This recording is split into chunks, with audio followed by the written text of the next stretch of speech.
O que você faria se a única chance de proteger seus filhos fosse desobedecer ao homem mais cruel do sertão e esconder um predador ferido?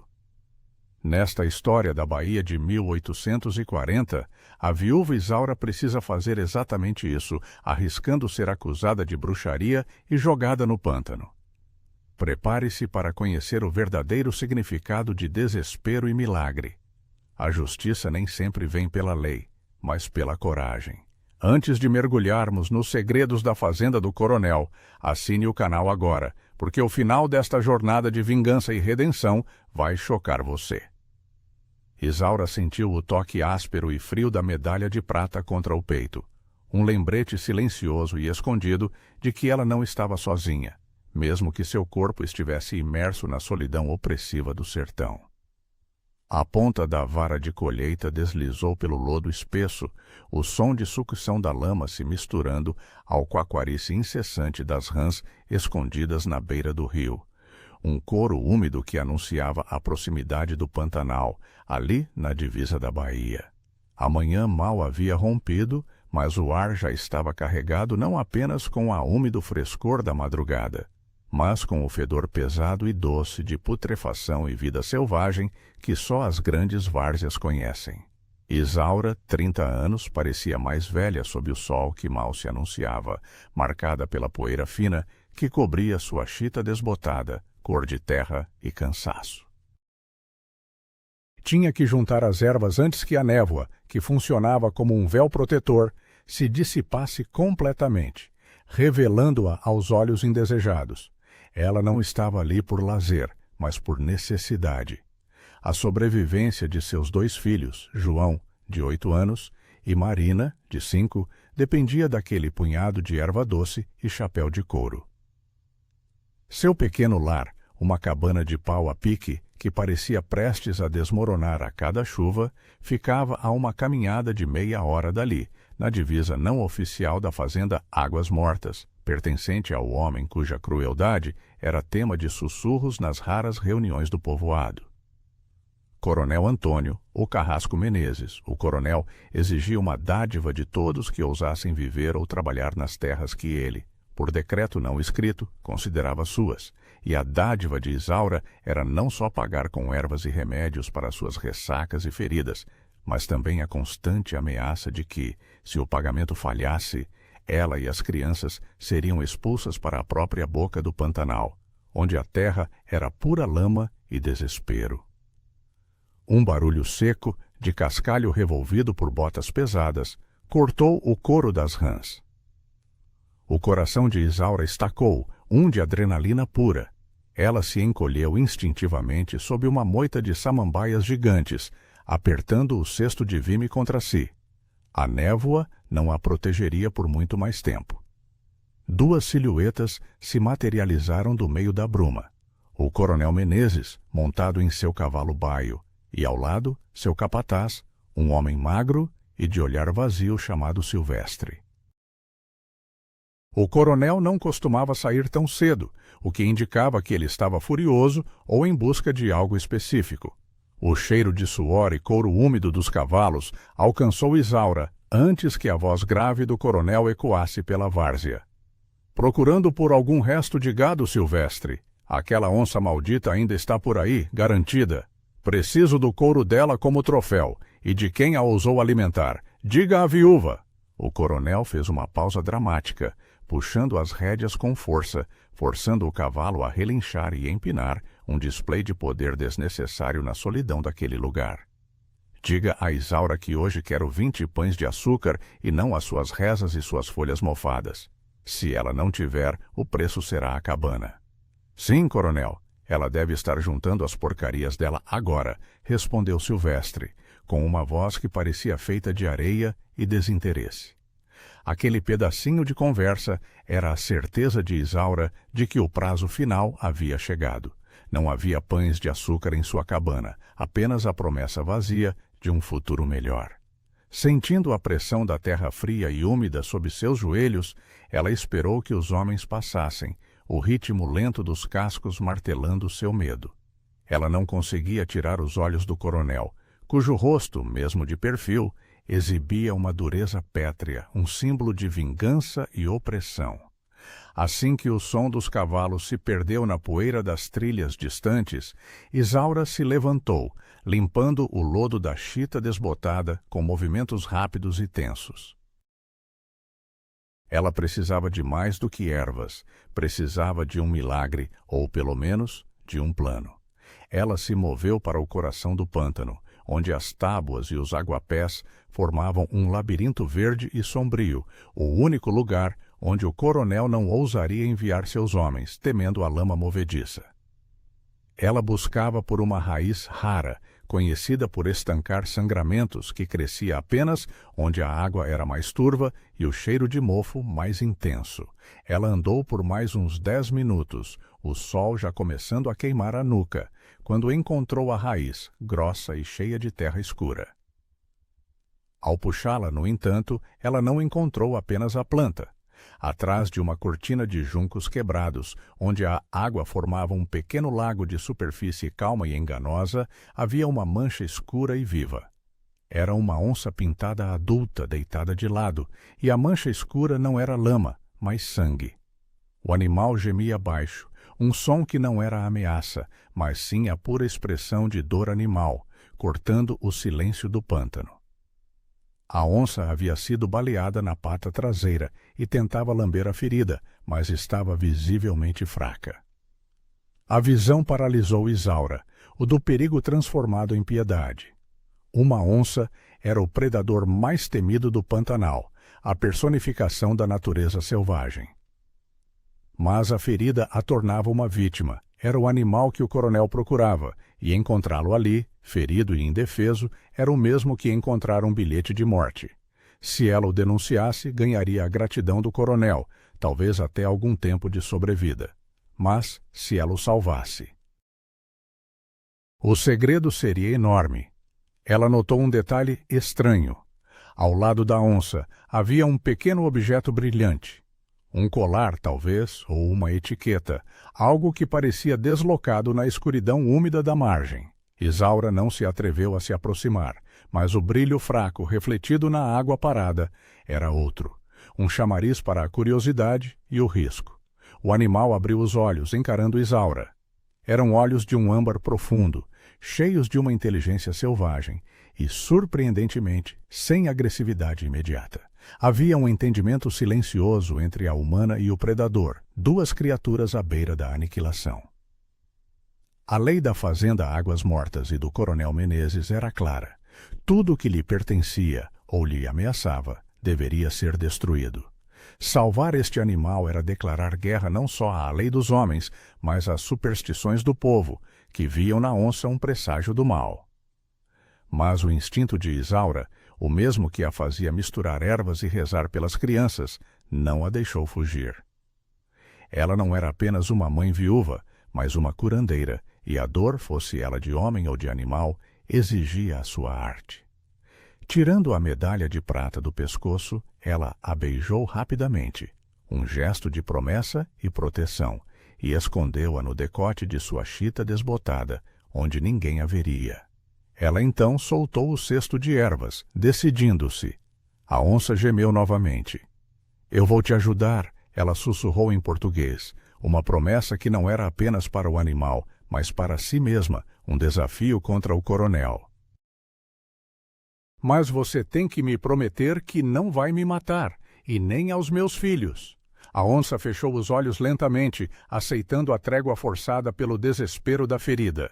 Isaura avaliou a distância até a cabana abandonada, um velho barracão de pau a pique que Silvestre usava ocasionalmente para guardar ferramentas e que cheirava a mofo e abandono, mas que ficava fora do campo de visão da casa do coronel. Seria uma jornada difícil arrastar aquele peso vivo. Ela precisava agir antes que a névoa subisse e o coronel enviasse o capataz novamente, desta vez, talvez, para a cobrança da dívida dos pães de açúcar. O destino de Isaura e de sua família agora estava intrinsecamente ligado ao segredo ferido que jazia na beira da água. O cheiro de sangue no pântano era forte e o tempo se esgotava. O caminho de volta seria mais perigoso do que qualquer lenda do sertão que ela já havia ouvido. Ela sabia que a primeira a encontrá-la seria a lei do coronel, mas a segunda seria o julgamento silencioso e supersticioso dos vizinhos, que não toleravam segredos. Isaura ajoelhou-se na lama fria, sentindo o ar úmido do pântano pesar em seus pulmões, e começou a procurar os ramos mais fortes para improvisar uma maca. Seu coração batia no ritmo frenético dos tambores de uma dança proibida, mas sua mente estava calma, focada apenas na tarefa impossível que tinha pela frente. Ela sabia que este ato de milagre e misericórdia seria interpretado como bruxaria, e a justiça que ela buscava não estava nos tribunais, mas na sobrevivência. Ela tinha que mover o animal antes que o sol estivesse totalmente a pino. Ela não sabia que, a poucos metros dali, escondida atrás dos galhos de um ipê seco, a mulher de um dos colonos, Dona Zélia, tinha parado para rezar um terço, e a névoa, por um instante, havia se levantado, revelando a silhueta de Isaura curvada sobre a onça. Os olhos de Zélia se arregalaram, e o medo congelou o resto de sua oração. O que ela vira não era um ato de piedade, mas um pacto com o diabo. Isaura suspirou, o cheiro de terra e sangue em suas mãos, e começou a levantar o peso pesado. O segredo que ela carregava agora pesava mais do que todo o desespero do mundo. A onça era um predador, mas o coronel, um ser humano, era a verdadeira fera. O sussurro de Dona Zélia seria a primeira gota da tempestade que se formava. Isaura ainda não sabia, mas sua vida de reclusão e esforço estava prestes a explodir em meio a boatos e ameaças. A cada passo que dava, mais ela se afastava da comunidade e mais perto ela chegava da beira do abismo. Ela se virou, olhando para trás, para a direção onde o coronel havia ido, e sentiu uma pontada de vingança fria. Não por ela, mas pela vida que ele roubava a cada dia de trabalho duro no sertão. A pata ferida da onça escorregou e o peso ameaçou derrubar Isaura. Ela se firmou, sentindo a força que só a maternidade pode dar, e continuou, rezando para que João e Marina estivessem dormindo quando ela chegasse. Ela não podia imaginar que a pequena cabana de pau a pique que a abrigava se tornaria, em poucos dias, o centro de uma caça às bruxas, e que o animal que ela tentava salvar seria a prova de sua condenação. Sua sorte, ou seu azar, tinha acabado de mudar. Isaura arrastou o peso da onça até o barracão abandonado, o corpo quente e inerte esmagando o capim seco e úmido. O odor metálico do sangue fresco era forte, misturando-se ao persistente cheiro de mofo e abandono que pairava no velho depósito de pau a pique. A construção, usada raramente pelo capataz silvestre para guardar arreios quebrados, ficava a 50 passos da casa de Isaura e ligeiramente escondida por uma cerca rala de catingueira. Colocar o animal lá dentro era o primeiro segredo que ela teria que manter e, de longe, o mais perigoso. Ela usou toda a força que lhe restava do trabalho diário, empurrando o corpo macio e pesado para dentro da escuridão do barracão, onde o único som, além da respiração ofegante da onça, era o estalar distante das madeiras sob o calor crescente do meio-dia. De volta à sua cabana, Isaura encontrou as crianças já acordadas. João, o mais velho, estava sentado no chão de terra batida, brincando com uma pequena, lisa pedra do rio que ele carregava sempre no bolso da calça de algodão grosseiro. Ele acreditava, com a fé cega de 8 anos, que a pedra o protegia dos maus sonhos e das sombras do sertão. Marina, a mais nova, estava enrolada em um pedaço de chita desbotada, choramingando pela ausência da mãe. — Mamãe, onde a senhora estava? — perguntou João, a voz ainda rouca de sono, mas com uma nota de repreensão. A névoa ainda estava baixa. O coronel vai ficar bravo se a senhora sair tão cedo. Isaura acendeu a lamparina que pendia no canto, mesmo que o sol estivesse alto. pois a cabana era escura e fria. Ela sentiu o olhar desconfiado de João, que já entendia, mais do que Marina, os segredos e os perigos que rondavam a fazenda Águas Mortas. Ela não podia mentir completamente. Estava recolhendo ervas urgentes para a coxa doente de Dona Clarice. A lama estava profunda, filho. Ela preparou o mingau ralo de fubá, mas sua mente estava no barracão. O ferimento da onça precisava de tratamento imediato. A bala tinha atravessado, mas havia muita inflamação.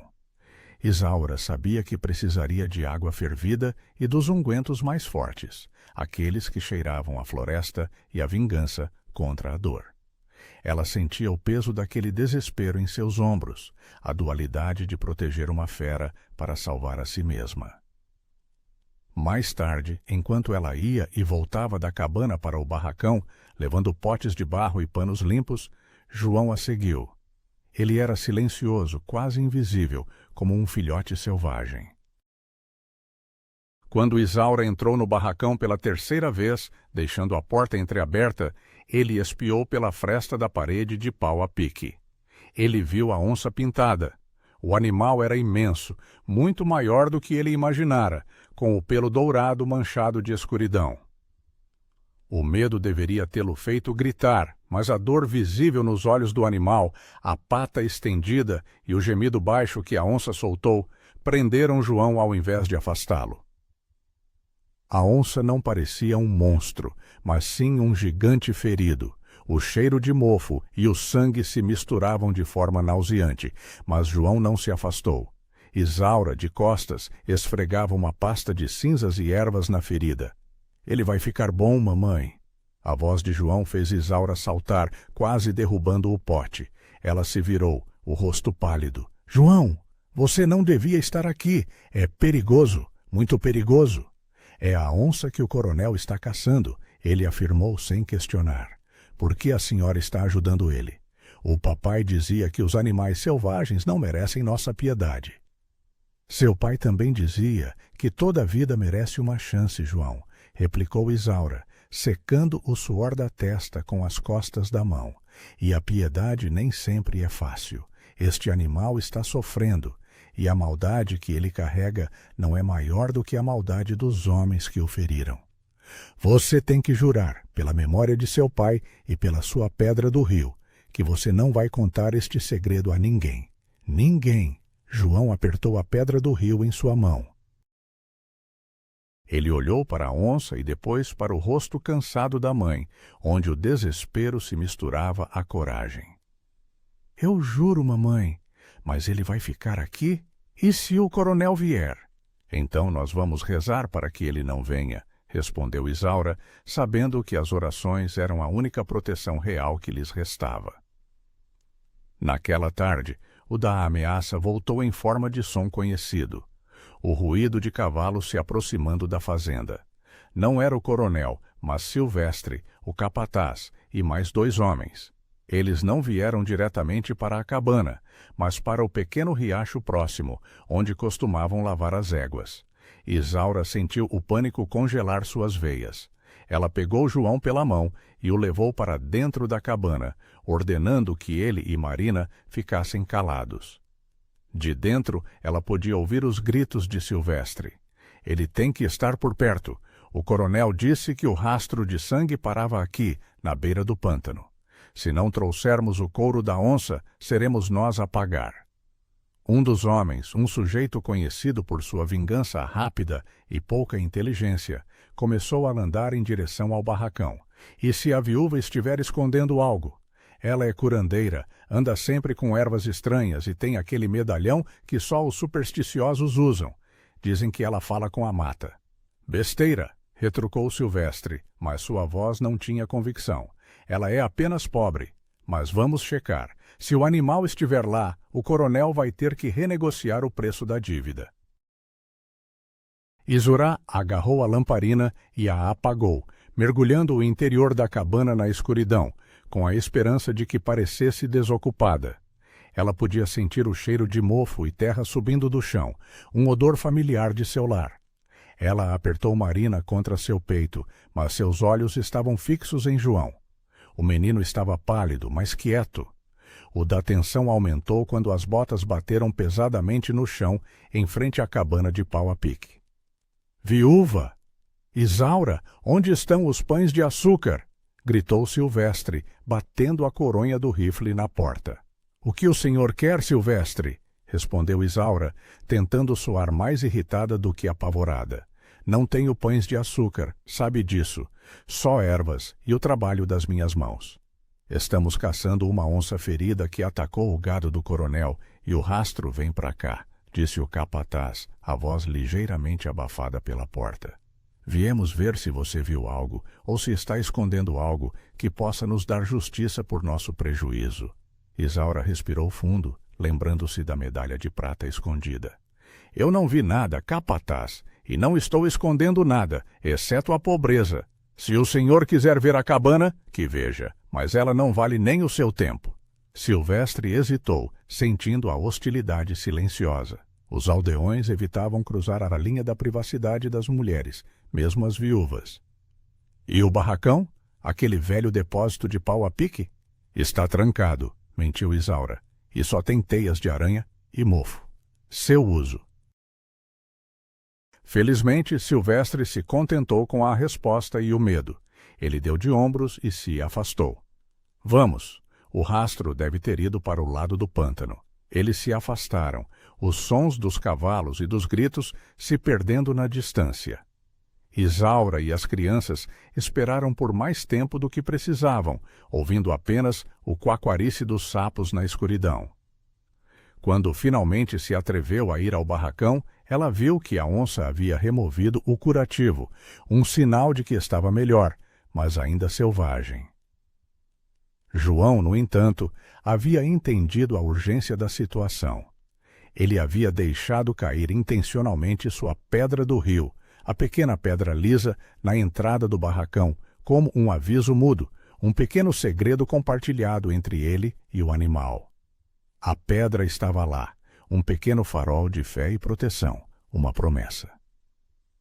A verdadeira ameaça, no entanto, veio à noite. Dona Zélia, a vizinha supersticiosa, não tinha se esquecido da visão da manhã. Ela caminhou secretamente até a cabana de outra vizinha, Maria do Rosário. Sob o brilho fraco e úmido da lua, Zélia sussurrou seu desespero. Eu a vi, Maria, eu juro que vi. Isaura estava lá, na beira do pântano, curvada sobre a onça. Ela não estava ferida, ela estava conversando. É bruxaria. Ela está usando a lamparina dela para fazer pactos com o espírito do mal. E agora o coronel vai nos punir a todos por causa dela. O do medo se espalhou como uma doença no ar úmido do sertão. A sombra do coronel era terrível, mas a sombra da bruxaria era pior.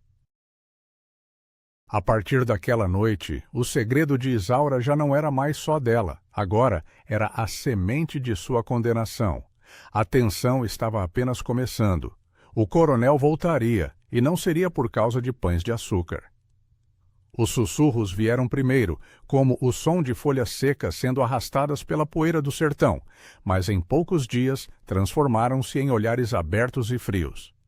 Ninguém mais aceitava as ervas de Isaura no pequeno povoado de Barranco Alto, temendo a maldição que, segundo Dona Zélia, havia se aninhado perto do rio. Ao passar pelas cabanas de pau a pique, onde antes havia cumprimentos rápidos, agora havia apenas silêncio, portas fechadas e o som de orações murmuradas contra o mal. O medo da bruxaria era uma força mais potente e cruel do que a lei do coronel Menezes. Isaura sentia o peso desses olhares sobre si, tornando cada passo em direção ao barracão mais pesado. Ela já não podia acender a lamparina à noite para preparar os curativos. Trabalhava na escuridão, guiada apenas pelo cheiro de mofo e pelo calor da respiração da onça. O animal estava melhorando rapidamente, o ferimento na pata cicatrizando com a ajuda da pasta de joá e açafrão que ela aplicava. A onça agora se movia um pouco, o que era um bom sinal para a recuperação, mas um perigo gigantesco para o segredo de Isaura. Seus filhos sentiam a mudança no ar. Marina, de 5 anos, ficava agarrada à saia de chita desbotada da mãe, chorando sem motivo aparente. João, no entanto, havia se tornado um vigia silencioso. Ele passava horas em frente à cabana, fingindo brincar com sua pedra do rio, mas, na verdade, seus olhos de criança estavam treinados para detectar a menor sombra, o menor movimento na estrada de poeira que levava à fazenda Águas Mortas. Certa manhã, enquanto Isaura fervia água para um novo lote de unguento, João correu para dentro da cabana, o rosto pálido e seco de medo, a pedra do rio apertada na mão. Mamãe, é ele, o coronel e o capataz. Vem vindo para cá e não estão depressa. O do medo paralisou Isaura. Não era uma patrulha casual. O coronel Menezes, montado em seu cavalo escuro, cavalgava lentamente, como um juiz vindo para um veredito. O coronel não se incomodaria com bruxaria, a menos que isso afetasse seus lucros ou sua autoridade. A denúncia de Zélia, misturada com o prejuízo do gado perdido, havia dado a ele a justificativa perfeita para uma inspeção brutal. Isaura escondeu a bacia de ervas e correu para o barracão. O cheiro da onça, embora limpo, era inconfundível. Ela jogou um monte de capim seco e feno sobre o animal, tentando abafar o odor e, ao mesmo tempo, acalmar o predador. Fique quieta, ela sussurrou em desespero. Fique quieta, por favor, ou estamos todos perdidos. A onça a encarou, o olhar amber e inteligente, parecendo entender a urgência, mas sua respiração era tensa e alta. Isaura mal teve tempo de voltar à cabana antes que o coronel e Silvestre parassem diante da porta. O coronel Menezes era um homem grande, com uma barba áspera e escura, e a fumaça de seu charuto, densa e cheirando a tabaco caro, pairava no ar úmido, um símbolo de sua opulência e poder. Ele desceu do cavalo com um baque seco, a bota pesada levantando uma nuvem de poeira. — Saia, viúva! — ordenou o coronel, a voz rouca e pesada como um trovão. — Eu não tenho tempo para seus segredos e suas orações. Isaura saiu, cobrindo o rosto com a chita desbotada, um gesto de respeito e, ao mesmo tempo, de proteção contra a fumaça irritante do charuto. Ela sentia o seco em sua garganta, mas forçou a voz a sair firme. — O que o senhor deseja, coronel? Já lhe disse que não tenho os pães de açúcar para a dádiva. Quer levar o pouco que me resta? O coronel não respondeu sobre a dívida. Ele inalou profundamente, cheirando o ar, e seus olhos negros fixaram-se na direção do barracão abandonado. Ele sabia que o rastro de sangue estava perto dali. — Não estou aqui pelo seu açúcar, mulher. Estou aqui pela justiça e pela lei. Chegou aos meus ouvidos que a senhora está se envolvendo com as coisas da escuridão, que usa seus saberes de curandeira para alimentar feras e demônios, fazendo pactos na beira do pântano. Isso é bruxaria, e bruxaria é crime contra Deus e contra mim, que sou a lei nesta fazenda. Isaura apertou a medalha de prata sob a chita desbotada, buscando força. — São mentiras, coronel, vingança de gente invejosa e supersticiosa. Não há nada de errado comigo. Só procuro o pão dos meus filhos. Oriripestiu! O coronel deu um passo ameaçador em direção a Isaura, e Silvestre sacou o facão da bainha, um de violência iminente. — Cale-se! Eu sinto o cheiro! Sibilou o coronel, o charuto tremendo em seus lábios. Ele empurrou Isaura para o lado com o antebraço, sua intenção clara, forçar a entrada no barracão. — Eu não acredito em bruxaria de mulher, mas acredito em onças que matam meu gado. Se você escondeu o predador que me atacou, eu vou arrancar de você o que é mais valioso. Eu vou queimar este pau a pique até as cinzas e exilá-la com seus filhos para a lama mais movediça, onde só há desespero e morte. Silvestre, arrombe aquela porta! Silvestre correu em direção ao barracão, seu corpo magro impulsionado pelo medo do coronel. Ele levantou o pé para chutar o velho pau a pique.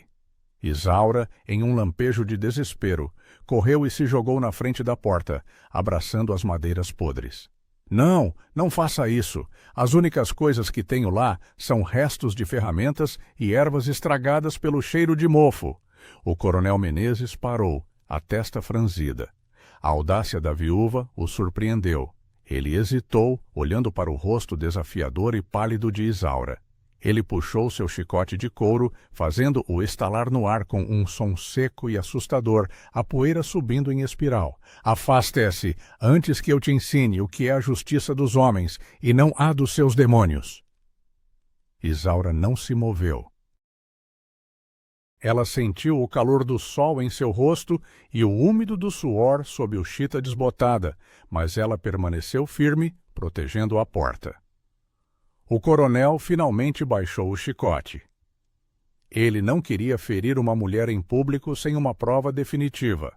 Ele olhou para o chão procurando vestígios. Ele estava prestes a ceder, quando o do perigo final aconteceu. De dentro do barracão, um som profundo, gutural, mas abafado, reverberou. Não era um rugido completo, mas um grunhido de dor e frustração, a voz da onça que não aguentava mais a pressão. O coronel levantou a cabeça. Seus olhos se arregalaram ligeiramente. Ele se virou para Silvestre. — Você ouviu isso? Isaura agiu por puro instinto materno. Ela gritou um nome, uma invenção rápida e desesperada. — Pedro! É você, Pedro! O seu porco fugiu de novo, não foi? Ele geme assim quando está faminto. Ela se virou para o coronel, fingindo alívio. — É apenas o porco de um vizinho, coronel. Ele sempre se esconde na minha palha. O coronel hesitou, confuso pelo som e pela rápida explicação de Isaura. Ele farejou o ar novamente. O cheiro de mofo era forte, e o de ervas também. Mas ele sabia que a fera estava ali, ou esteve. Ele não tinha, no entanto, a prova que lhe daria o direito de incendiar a cabana e levá-la. — Você me deve o dobro, e eu vou mandar um capataz vigiar você, dia e noite. Se eu encontrar o menor sinal de pelo ou de rastro de gado roubado por aqui, você e seus filhos vão rezar para que a morte seja rápida. Ele prometeu, sua voz carregada de vingança. Ele montou no cavalo, e Silvestre o seguiu, mas não sem antes lançar um olhar cheio de ódio para Isaura. O coronel Menezes se afastou, mas a ameaça permaneceu no ar, pesada e úmida como a névoa do pântano. Isaura encostou-se à porta, sentindo a fraqueza tomar conta de seu corpo. Ela havia conseguido, por um triz, mas agora sabia que estava sendo vigiada. O segredo da onça não duraria muito, e o coronel havia deixado bem claro que a única alternativa ao desespero era o exílio na lama. Ela tinha que mover o animal, e tinha que ser naquela mesma noite. O coronel cumpriu a ameaça. Assim que o sol se pôs e a escuridão úmida engoliu a fazenda, um dos seus homens, um capataz de nome Arlindo, foi postado na beira da estrada de poeira, a 100 passos da cabana de pau a pique. Sua missão era simples: vigiar Isaura, esperar por um movimento suspeito e relatar qualquer sinal da onça ou de bruxaria. A presença do homem, mesmo que invisível na escuridão, era como uma corda apertando o pescoço de Isaura, transformando o ar em algo pesado e irrespirável. João não parava de apertar sua pedra do rio. Ele e Marina dormiam sob o calor tênue do fogão a lenha, envoltos em um medo silencioso. — Mamãe, ele não vai embora? Sussurrou João, os olhos arregalados, refletindo o brilho fraco da lamparina que Isaura usava para se preparar. — Ele vai, respondeu Isaura, a voz baixa, quase inaudível. Mas antes, nós vamos. Não havia outra escolha. A onça estava quase recuperada, andando sem mancar, e seu instinto selvagem a tornava impaciente. Além disso, o cheiro de mofo da cabana já não era suficiente para mascarar o odor crescente do animal, um segredo que a brisa noturna carregava em todas as direções. Permanecer ali era esperar pelo fogo e pela vingança do coronel. Isaura ajoelhou-se ao lado do colchão de palha das crianças. Ela tirou a medalha de prata do pescoço, segurando-a nas 2 mãos, e fechou os olhos. Não era um momento de oração de súplica, mas de uma promessa feroz e inquebrável.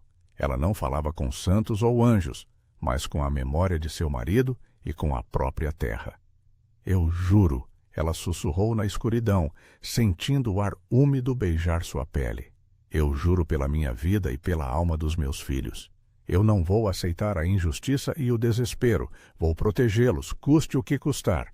Eu vou levá-los para um lugar onde a lei seja a da floresta, e não a lei do chicote do coronel. Que esta promessa me guie à justiça. O gesto de fé e desespero foi o que a impulsionou. Ela vestiu as crianças com as roupas mais escuras e remendadas de chita desbotada que possuíam e pegou a lamparina. Ela a acendeu o mais baixo possível, de modo que a chama fosse apenas um ponto trêmulo e fraco no meio da escuridão densa. Do lado de fora, a temperatura havia caído drasticamente. Uma fina camada de geada cobria o capim seco e a poeira da estrada, anunciando uma noite fria e perigosa. Isaura foi primeiro ao barracão. Ela abriu a porta com cautela. A onça estava em pé, tensa, seus olhos brilhando no feixe fraco de luz da lamparina. O animal estava forte e pronto para partir. Chegou a hora, disse Isaura, a voz firme. Você tem que nos guiar para onde o coronel e seus homens não vão. Você deve a minha justiça e a liberdade dos meus filhos. Saia. O animal pareceu entender. Ele esgueirou-se para fora do barracão, seu corpo musculoso e silencioso. O chão frio e a geada não o incomodavam. A onça olhou para Isaura por um breve momento, virou-se e desapareceu na escuridão em direção ao pântano. Isaura esperou alguns minutos, certificando-se de que Arlindo, o capataz vigia, não havia notado o movimento, e então chamou as crianças. João segurava a pedra do rio com tanta força que seus dedos estavam brancos. Marina estava em seus braços, a cabeça pesada em seu ombro, embalada pelo som do silêncio frio. A fuga era de ação silenciosa e rápida. Isaura se moveu pelas bordas da várzea, onde o solo era de lama escura e espessa. O cheiro de água podre e vida selvagem era dominante, mas onde as sombras eram mais profundas. Eles seguiram a trilha invisível da onça, que deixava apenas um rastro sutil no lodo úmido. O ritmo era agonizante. A geada fazia com que o ar queimasse os pulmões a cada respiração. A lamparina mal iluminava os passos, revelando apenas os juncos altos e as raízes traiçoeiras. A lama grudava em seus pés, pesada e fria, puxando-os para baixo com uma força desesperadora. Em um momento, João escorregou e caiu de joelhos na lama. O som do baque e o desespero silencioso eram mais altos do que qualquer grito. Isaura o levantou rapidamente, limpando o rosto do menino com a ponta de sua chita desbotada. Devagar, meu filho. Pense na sua pedra do rio e na promessa. Silêncio e justiça. João assentiu, o medo substituído por uma determinação gelada. Eles precisavam chegar ao centro do pântano, onde a água era mais profunda e os homens do coronel nunca entrariam. A vingança deles não seria um confronto, mas a simples fuga. Eles caminharam por mais de 1 hora. Os ombros de Isaura doíam com o peso de Marina e o cesto com os suprimentos. O pântano agora cheirava a maresia distante e era mais úmido do que nunca, o sinal de que estavam perto do ponto de não retorno. O de alívio começou a surgir, a onça estava a poucos passos, esperando-os pacientemente na entrada de um pequeno emaranhado de tábuas que formava uma espécie de ilha natural e segura. No entanto, o alívio durou apenas um instante. Do escuro não veio o som da onça, mas uma voz rouca e triunfante. Onde pensam que vão, viúva? Fazer um piquenique no brejo. O coronel disse para eu vigiar sua pau a pique, mas ele me disse para vigiar tudo. E eu sou pago para ter vingança e não piedade. Era Silvestre, o capataz. Ele havia se esgueirado pela margem oposta, onde a geada não era tão espessa, e estava parado ali, bloqueando o caminho para a ilha de Tábuas. Ele segurava um rifle na mão, e a escuridão tornava sua figura ainda mais ameaçadora. O segredo havia sido revelado. Isaura colocou Marina no chão, sentindo a medalha de prata se cravar em seu peito. Não temos nada que lhe interesse, Silvestre. Estamos apenas deixando a fazenda. Diga ao seu coronel que ele não precisa mais se preocupar com a dívida.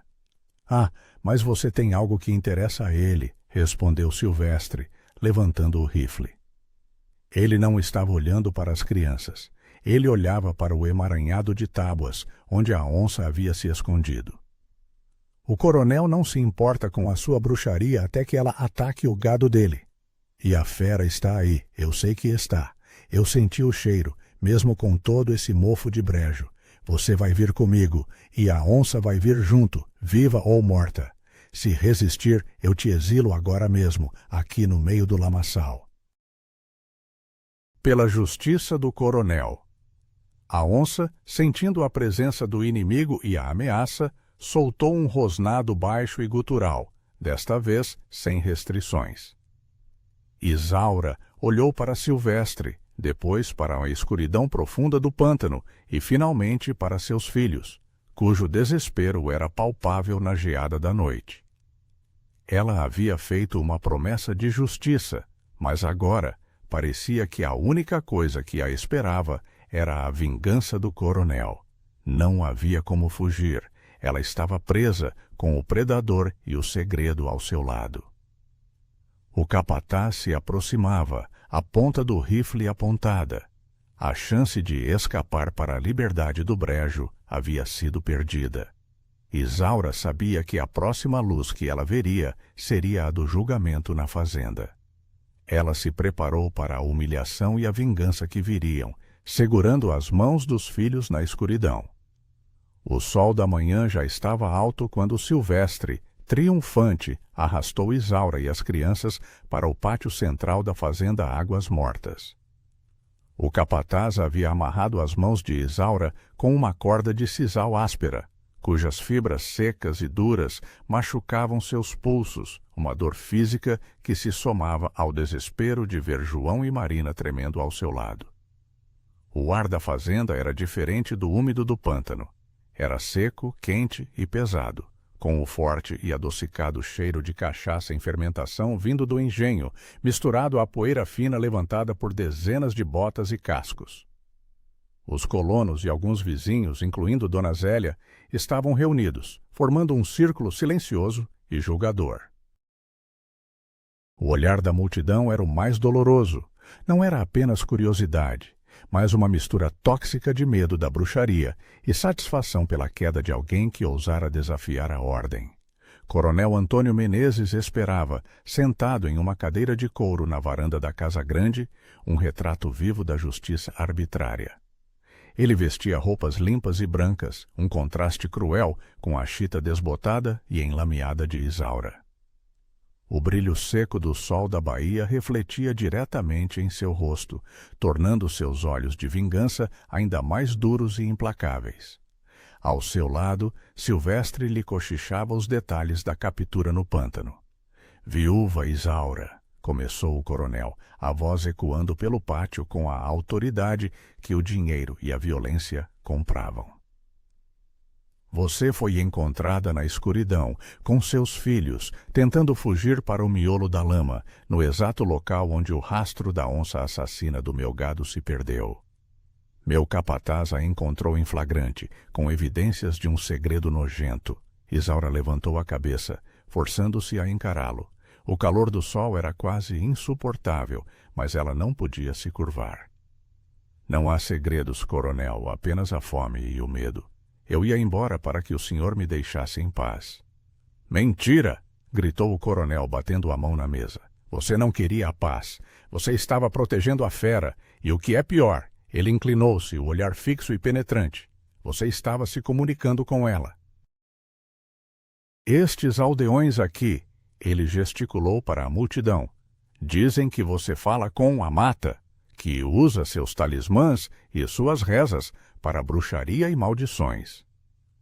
O que você me diz, mulher, sobre os espíritos que vivem nas taboas e te deram a onça como guarda-costas? A multidão murmurou e Dona Zélia gritou: é bruxaria, ela tem que ser expulsa para que a maldição não nos atinja. Eu só usei as ervas que aprendi com minha mãe, defendeu-se Isaura, sentindo a medalha de prata apertar seu peito, de fé. Não há demônio, apenas um animal ferido que precisava de ajuda. É a justiça da piedade, coronel. O coronel gargalhou, som áspero e cruel. Piedade? Piedade me custou mais de 10 cabeças de gado. A sua justiça é a minha perda. O seu Deus, ou o seu demônio, não tem lugar na minha fazenda. Ele desceu da varanda com passos pesados e parou na frente de Isaura. Seus olhos caíram sobre a chita desbotada e a saliência sutil do medalhão escondido. E o que é isso? O que você esconde aí, debaixo da sua roupa? Seu amuleto de bruxaria? Isaura instintivamente protegeu o peito. É só uma medalha do meu falecido marido, um presente de promessa. O coronel não pediu. Ele agarrou o decote do vestido dela e, com um puxão violento, arrancou o medalhão de prata da corrente. O pequeno objeto, opaco e gasto pelo tempo, voou no ar por um momento e caiu na poeira sob os pés do coronel. Um presente de promessa? O coronel zombou, chutando o medalhão para o lado como se fosse lixo. Este é o seu protetor? A sua fé? Ele não a protegeu da fome, nem da minha vingança, e não vai protegê-la da minha justiça. Sua fé é inútil. A única promessa que importa aqui é a minha. Se o animal estiver vivo, eu te dou para ele. Se o animal estiver morto, eu te dou para o pântano. Você está condenada, Isaura. Vá rezar para o seu santo inútil agora, porque eu vou te exilar hoje mesmo no coração do desespero, onde nem a luz do sol chega. O do medo era máximo. João soltou um grito abafado e Marina começou a chorar. A sentença era clara. Exílio na lama movediça, a forma mais lenta e pública de morte. O coronel fez um gesto para Silvestre, que começou a puxar Isaura e as crianças em direção à saída da fazenda, rumo ao temido pântano. Foi nesse momento que o milagre começou. Um movimento na beira do pátio, onde a poeira encontrava o capim alto, fez a multidão se calar. A onça pintada, grande, forte e completamente curada, emergiu das sombras. O animal estava imponente, seus músculos se movendo sob o pelo manchado. Não havia mais o olhar de dor, mas uma inteligência selvagem e focada. Sua aparição fez a multidão gritar em pânico. Era a prova da bruxaria e da vingança da natureza. O coronel Menezes sacou a pistola, o som metálico do ferrolho sendo puxado cortando o ar úmido e tenso. Aí está ela, a prova de sua bruxaria. Matá-la, Silvestre, largue a mulher e atire. A onça começou a andar lentamente, não em direção ao coronel ou a Silvestre, mas em direção a Isaura. O coronel mirou e estava prestes a atirar, mas a onça fez o inesperado. Ao invés de atacar, ela parou a poucos centímetros de Isaura, e na frente de toda a fazenda e dos colonos, ela roçou o lado do seu rosto contra o ombro de Isaura. Foi um gesto rápido, silencioso, um reconhecimento de misericórdia. Em seguida, o animal virou-se para o coronel, soltou um rugido baixo e desafiador, mas sem avançar. E então, com a mesma dignidade, começou a andar de volta, não para o pântano, mas para a floresta distante, desaparecendo entre as árvores. O silêncio era total, quebrado apenas pelo choro de Marina. A cena havia sido a antítese de tudo o que o coronel havia prometido. O animal não era um demônio de vingança, mas um ser que havia demonstrado milagre e gratidão. A onça não havia atacado o coronel, ela havia abençoado a mulher que a salvara. O coronel Menezes estava imóvel, a pistola ainda na mão. O final não era o medo da fera, mas o medo de Deus e da superstição que ele próprio havia atiçado. Os aldeões não gritavam mais, eles se ajoelhavam, fazendo o sinal da cruz e murmurando orações. Para eles, o animal havia sido enviado como uma prova de que Isaura não era uma bruxa, mas uma mulher abençoada com a justiça da piedade. Silvestre, em choque, afrouxou as cordas nos pulsos de Isaura. O julgamento havia se invertido. O coronel Menezes havia sido humilhado não por uma bala, mas por um ato de milagre de um animal selvagem. Isaura olhou para o chão, onde a medalha de prata jazia na poeira, e depois para o rosto lívido do coronel. Ela estava livre, mas a justiça ainda não havia sido totalmente cumprida. A humilhação pública era a sua vingança, mas a sobrevivência era a sua verdadeira promessa. A luta não havia terminado, apenas o campo de batalha havia mudado. O silêncio que se seguiu ao desaparecimento da onça era mais aterrorizante do que o rugido da fera. O coronel Menezes permaneceu petrificado, a pistola abaixada lentamente, a fumaça de pólvora se dissipando no ar seco e quente, enquanto a multidão sussurrava a palavra que ele mais temia: milagre. A justiça do coronel era baseada na força e no medo. A cena que acabavam de testemunhar era o desmantelamento dessa autoridade pela fé e pela piedade. O animal, que deveria ter sido o símbolo da bruxaria e da vingança, tornou-se a prova da promessa divina. A viúva Isaura soltou-se das cordas frouxas, sentindo o alívio frio no lugar onde o sisal havia ardido. Ela se ajoelhou na poeira, abraçando João e Marina, que soluçavam de alívio e medo. O coronel finalmente encontrou a voz, mas ela era rouca, sem a autoridade anterior. Isto foi um truque de circo, um segredo de feiticeira, nada mais. Mas ninguém o ouviu. Os colonos, incluindo Silvestre e até mesmo Dona Zélia, estavam ajoelhados ou ajoelhando, fazendo orações e olhando para Isaura com um respeito que beirava o terror supersticioso. O coronel, sentindo a maré virar e temendo a revolta dos supersticiosos que ele havia acendido, tentou recuperar alguma dignidade. Ele apontou para o medalhão de prata que ele havia chutado, ainda largado na poeira. Pegue seu amuleto. Eu não quero nada que tenha a ver com suas magias. Você pode ficar. A dívida está paga. Agora saia da minha fazenda. Isaura se levantou lentamente, sentindo o sol suave na pele, que parecia uma bênção depois da geada e do desespero. Ela olhou para o coronel, que estava pálido sob a capa de arrogância. Ela viu que a vingança não estava em seu coração. A verdadeira justiça não era humilhar o homem, mas reconquistar a sua liberdade e a promessa feita aos filhos. Eu não quero a sua justiça, coronel, disse Isaura, sua voz agora calma e firme. Eu não quero o seu perdão, nem a sua terra.